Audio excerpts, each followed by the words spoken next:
Il y a les moments où nous pouvons être sur l'étoile.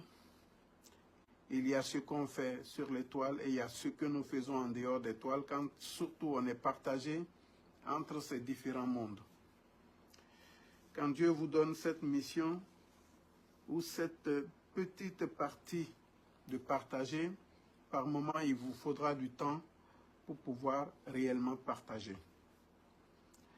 Et pour ce mois de Ramadan, j'aurai peut-être 2 ou 3 directs à faire avec vous. Ça, c'est la première aujourd'hui. La seconde va être sûrement dans la nuit du destin, Laylatul Qadr, donc dans la nuit, la sainte nuit du destin. Donc beaucoup de gens ignorent les portées grandes, les portées spirituelles hautes et grandes de cette nuit, dans la faisabilité même pratique entre nous et ceux qui nous ont quittés. Nous ferons un direct sur cela pour donner les grandes vertus de cela, donc chacun pourra en tirer profit. Alors aujourd'hui j'ai décidé, comme je l'ai dit dans les thèmes, que nous allions parler de tout ce qui est important pour la nuit du destin et pour aujourd'hui. Donc nous avons décidé de parler de tout ce qui peut être mieux pour nous, mieux pour ceux qui nous suivent et mieux pour ceux qui ont cette envie de partager avec nous. Donc voilà un peu le but de notre venue.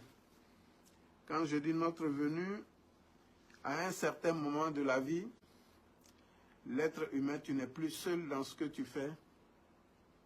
Tu es avec ceux qui sont visibles à toi et ceux qui sont invisibles à toi.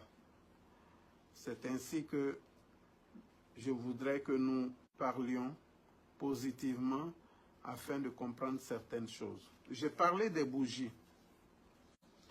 Vous savez, une des manières les plus grandes pour Dieu, Allah, subhanahu wa ta'ala, de se manifester vers l'être humain, une des grandes parties faites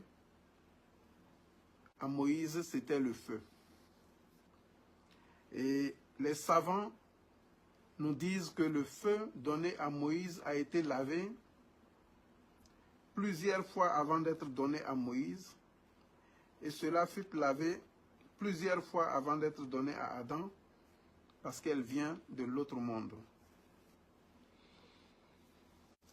C'est ainsi pour dire que les vertus que nous pouvons avoir avec